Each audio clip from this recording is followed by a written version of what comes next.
Hello दोस्तों। अगस्त महीने की नवीनतम घटनाओं को लेकर इस वीडियो में हम जो भी घटनाएं घटी हैं उनको जानेंगे। सबसे पहले, हाल ही में किसने आवश्यक रक्षा सेवा विधेयक 2021 पारित किया है? मतलब कि आवश्यक रक्षा सेवा विधेयक 2021 किसने पारित किया? लोकसभा, राज्यसभा, नीति आयोग या सुप्रीम कोर्ट? तो कोई भी विधेयक जो होता है वो सीधी सी बात है लोकसभा या राज्यसभा में पास होगा। तो ये लोकसभा में पास किया गया है। अभी इसकी डिटेल जानते हैं हम।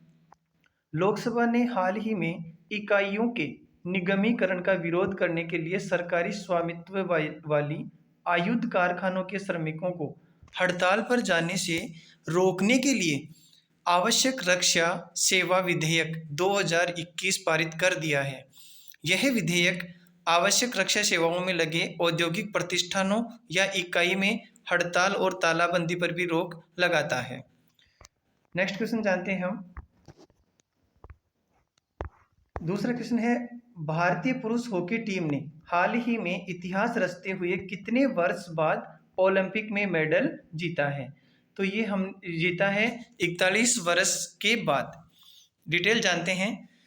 भारतीय पुरुष हॉकी टीम ने हाल ही में इतिहास रचते हुए 41 वर्ष बाद ओलंपिक में मेडल जीता है।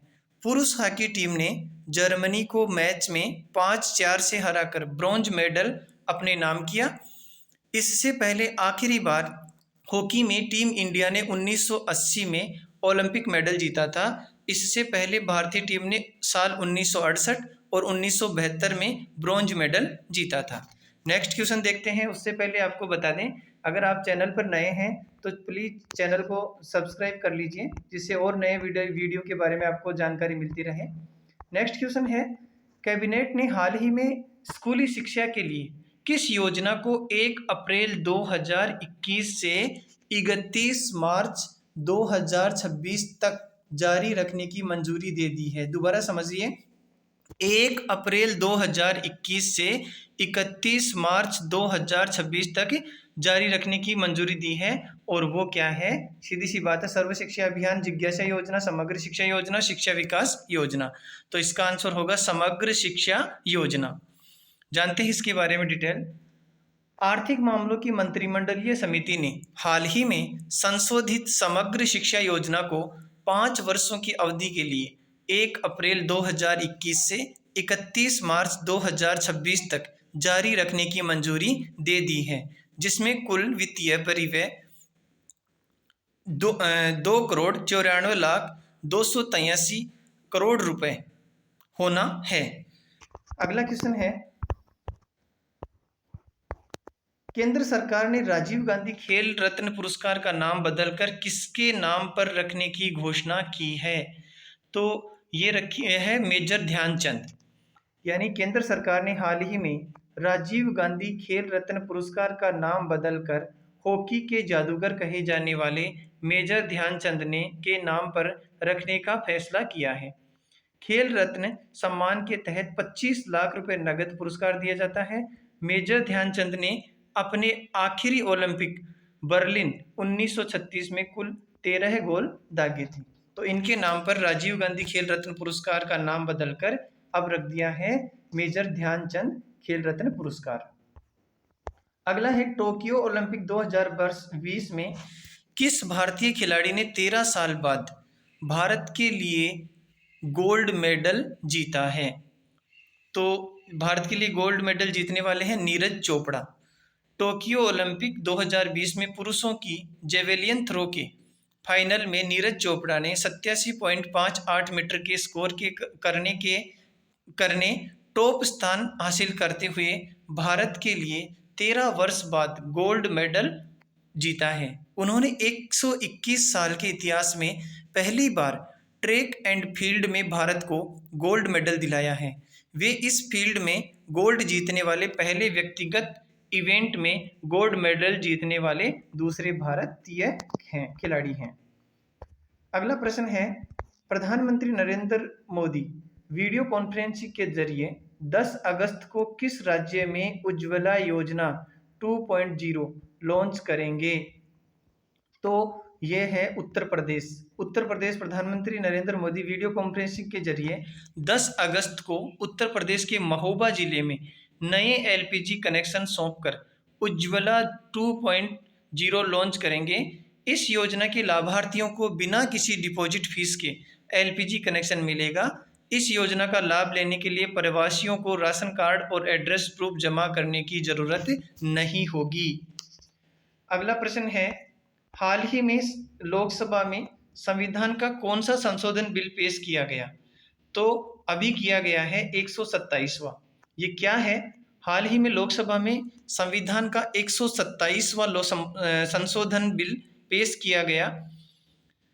इस संशोधन के लोकसभा और राज्यसभा में पास होने के बाद राज्य को ये अधिकार मिल जाएगा कि वो ओबीसी की लिस्ट में अपनी मर्जी से जातियों की लिस्टिंग कर सकेंगे।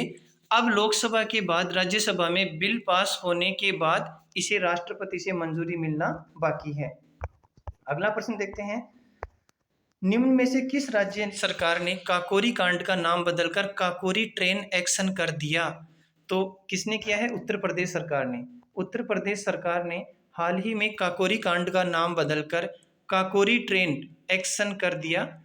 सरकार ने कहा कि कांड शब्द का भारत में स्वतंत्रता संग्राम के तहत इस घटना के अपमान की भावना को दर्शाता है, इस वजह से इसका नाम बदल दिया गया है। अगला प्रश्न है, प्रधानमंत्री नरेंद्र मोदी संयुक्त राष्ट्र सुरक्षा परिषद की एक उच्च स्तरीय बैठक की अध्यक्षता करने वाले भारत के कौन से प्रधानमंत्री बन गए हैं? तो ये हैं पहले प्रधानमंत्री। हाल ही में प्रधानमंत्री नरेंद्र मोदी संयुक्त राष्ट्र सुरक्षा परिषद की एक उच्च स्तरीय बैठक की अध्यक्षता करने वाले भारत के पहले प्रधानमंत्री बन गए हैं। यूएनएससी में केवल 5 स्थायी सदस्य अमेरिका, ब्रिटेन, चीन, रूस और फ्रांस हैं, जबकि वर्तमान में भारत 2 वर्ष के लिए सुरक्षा परिषद का अस्थायी सदस्य है। अगला प्रश्न देखते हैं, भारत के 75वें स्वतंत्रता दिवस के लिए थीम क्या रखी गई है? तो ये है नेशन फर्स्ट ऑलवेज फर्स्ट। इसके बारे में जानते हैं। भारत के 75वें स्वतंत्रता दिवस के लिए theme nation first always first रखी गई है। परंपरा के मुताबिक स्वतंत्रता दिवस पर लाल किले से 15 अगस्त को प्रधानमंत्री नरेंद्र मोदी राष्ट्र को संबोधित करेंगे। पिछले वर्ष की तरह इस वर्ष भी आयोजन को जनता के लिए प्रतिबंधित किया गया है। तो अभी 15 अगस्त 2021 को जो राष्ट्र स्वतंत्रता दिवस मनाया गया वो 75वां स्वतंत्रता दिवस था। अगला प्रश्न है, भारत का कौन सा शहर सर्वेक्षण 2021 के तहत देश का पहला वाटर प्लस शहर घोषित किया गया? तो इंदौर मध्य प्रदेश को किया गया है। भारत का इंदौर शहर सर्वेक्षण 2021 के तहत देश का पहला वाटर प्लस शहर घोषित किया गया है। मध्य प्रदेश के मुख्यमंत्री शिवराज सिंह चौहान ने कहा है कि सफाई के प्रति अपने समर्पण और दृढ़ इच्छा के लिए इंदौर पूरे देश के सामने एक उदाहरण रहा है। यह वाटर प्लस का प्रमाण पत्र उस शहर को दिया जाता है जिसने ODF डबल प्लस के लिए सभी मानकों को पूरा किया है। टोक्यो ओलंपिक 2020 में गोल्ड मेडल जीतने के बाद विश्व एथलेटिक्स रैंकिंग 2021 में नीरज चोपड़ा कौन से स्थान पर पहुंच गए? तो वो दूसरे स्थान पर पहुंच गए हैं। जानते हैं, टोक्यो ओलंपिक 2020 में गोल्ड मेडल जीतने के बाद विश्व एथलेटिक्स रैंकिंग 2020 में जेवेलियन थ्रोअर नीरज चोपड़ा दूसरे स्थान पर पहुंच गए हैं। वे 1315 के स्कोर के साथ दूसरे स्थान पर हैं, जबकि पहले स्थान पर 1396 के स्कोर के साथ जर्मन के एथलेटिक्स जोहान्स वेटर हैं। अगला प्रश्न देखते हैं, भारत के खेल मंत्री का नाम बताइए जिन्होंने हाल ही में देश भर में फिट इंडिया फ्रीडम रन 2.0 की शुरुआत की है। तो अभी नए जो खेल मंत्री बने हैं वो अनुराग ठाकुर हैं। भारत के खेल मंत्री अनुराग ठाकुर ने हाल ही में देश भर में वीडियो कॉन्फ्रेंसिंग के जरिए फिट इंडिया फ्रीडम रन 2.0 की शुरुआत की। यह फिट इंडिया फ्रीडम रन 13 अगस्त 2021 से शुरू होकर 2 अक्टूबर 2021 तक चलेगा, जबकि पहला संस्करण 15 अगस्त से 2 अक्टूबर 2020 तक आयोजित किया गया था। अगला प्रश्न है, निम्नलिखित में से किस मंत्रालय ने स्वयं सहायता समूहों के उत्पादों के बाजार के लिए सोन चिरैया नाम का ब्रांड लॉन्च किया है? तो ये है आवास और शहरी मामलों के मंत्रालय ने। आवास और शहरी मामलों के मंत्रालय ने हाल ही में स्वयं सहायता समूहों के उत्पादों के बाजार के लिए सोन चिरैया नाम का ब्रांड और लोगो लॉन्च किया है। यह महिलाओं को आर्थिक रूप से सशक्त बनाने और सम्मानजनक जीवन जीने में मदद करेगा। अगला प्रश्न है, भारत वर्तमान में स्थापित अक्षय ऊर्जा क्षमता के मामले में विश्व भर में कौन से स्थान पर है? तो चौथे स्थान पर है। दोबारा प्रश्न को देखो, भारत वर्तमान में स्थापित अक्षय ऊर्जा क्षमता के मामले में विश्व भर में कौन से स्थान पर है? तो चौथे स्थान पर। जानते हैं इसकी डिटेल। भारत वर्तमान में स्थापित अक्षय ऊर्जा क्षमता के मामले में विश्व भर में चौथे स्थान पर रहा है, जबकि भारत सौर ऊर्जा में 5वें स्थान पर और स्थापित पवन ऊर्जा क्षमता के मामले में चौथे स्थान पर है। देश ने कुल स्थापित अक्षय ऊर्जा क्षमता ने 100 गीगावाट का प्रमुख लक्ष्य हासिल किया है। अगला प्रश्न देखते हैं, प्रधानमंत्री नरेंद्र मोदी ने हाल ही में लगातार कौन सी बार लाल किले की प्राचीर से तिरंगा फहराया? तो 8वीं बार यह तिरंगा फहराया। प्रधानमंत्री नरेंद्र मोदी ने हाल ही में लगातार 8वीं बार लाल किले की प्राचीर से तिरंगा फहराया है। साथ ही ध्वजारोहण के समय थल सेना, वायुसेना, नौसेना और दिल्ली पुलिस की अलग अलग टुकड़ियों ने राष्ट्र सैल्यूट दिया। इन्होंने इस अवसर पर नेशनल हाइड्रोजन मिशन की घोषणा की। आपको बता दें, 15 अगस्त 2014 को पहली बार नरेंद्र मोदी ने लाल किले की प्राचीर पर झंडा फहराया था। अगला प्रश्न है, भारत ने किस वर्ष तक ऊर्जा स्वतंत्र बनने का लक्ष्य निर्धारित किया है? तो यह 2047 तक यह लक्ष्य रखा गया है। अगला प्रश्न है, 19 अगस्त को विश्व भर में कौन सा दिवस मनाया जाता है? तो विश्व फोटोग्राफी दिवस 19 अगस्त को मनाया जाता है। अगला प्रश्न है, उत्तर प्रदेश में सरकार ने किस शहर का नाम बदलकर हरिगढ़ करने के लिए पंचायत बोर्ड की बैठक में प्रस्ताव रखा है? तो यह है अलीगढ़। अलीगढ़ उत्तर प्रदेश में सरकार ने अलीगढ़ शहर का नाम बदलकर हरिगढ़ करने के लिए अलीगढ़ जिला पंचायत बोर्ड की बैठक में नाम बदलने का प्रस्ताव रखा है। अगला प्रश्न है, 20 अगस्त को पूरे भारत में कौन सा दिवस मनाया गया? तो अक्षय ऊर्जा दिवस। 20 अगस्त को पूरे भारत में अक्षय ऊर्जा दिवस मनाया जाता है। यह दिवस भारत में अक्षय ऊर्जा संसाधनों के महत्व को चिन्हित करने के लिए मनाया जाता है। इस दिवस की शुरुआत साल 2004 में अक्षय ऊर्जा विकास कार्यक्रमों का समर्थन करने और ऊर्जा के पारंपरिक स्रोतों के बजाय इसके उपयोग को बढ़ावा देने के लिए हुई थी। अगला प्रश्न है, 15वें वित्त आयोग के अध्यक्ष का नाम बताइए जिन्हें हाल ही में institute of economic growth society का नया अध्यक्ष चुना गया है। तो ये है एन.के. सिंह। 15वें वित्त आयोग के अध्यक्ष एन.के. सिंह को हाल ही में institute of economic growth society का नया अध्यक्ष चुना गया है। उन्होंने पूर्व प्रधानमंत्री डॉक्टर मनमोहन सिंह का स्थान लिया, जो 1992 से आईईजी के अध्यक्ष थे। उनके नाम की सिफारिश डॉक्टर मनमोहन सिंह ने की थी। अगला प्रश्न है, भारत ने अफगानिस्तान से लोगों को निकालने में जो मिशन है उसको क्या नाम दिया है? तो यह दिया है ऑपरेशन देवी शक्ति। ऑपरेशन देवी शक्ति भारत ने अफगानिस्तान से अपने नागरिकों को निकालने के लिए मिशन को ऑपरेशन देवी शक्ति नाम दिया है। अगला प्रश्न है, राइट टू हेल्थ बिल लाने वाला देश का कौन सा राज्य है? तो यह है राजस्थान। राजस्थान सरकार शीघ्र ही राइट टू हेल्थ बिल लाने जा रही है। राइट टू हेल्थ बिल लाने वाला देश का पहला राज्य राजस्थान होगा। अगला प्रश्न है, नेपाली एवं राजस्थानी भाषा में साहित्य अकादमी पुरस्कार 2020 की घोषणा की गई। इसमें किस नेपाली लेखक को उनकी कृति किरायाको कोक के लिए पुरस्कृत किया गया है?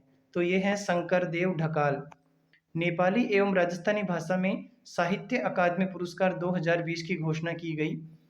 इसमें लेखक शंकरदेव ढकाल को उनकी कृति किरायाको कोक के लिए पुरस्कृत किया गया है। अगला प्रश्न है, हाल ही में कौन आरबीआई के कार्यपालक निदेशक के रूप में नियुक्त किए गए हैं, तो वो हैं अजय कुमार। भारतीय रिजर्व बैंक ने श्री अजय कुमार को नए कार्यपालक निर्देशक के रूप में नियुक्त किया। यह पहले क्षेत्रीय निदेशक के रूप में केंद्रीय बैंक के नए दिल्ली क्षेत्रीय कार्यालय के प्रमुख थे।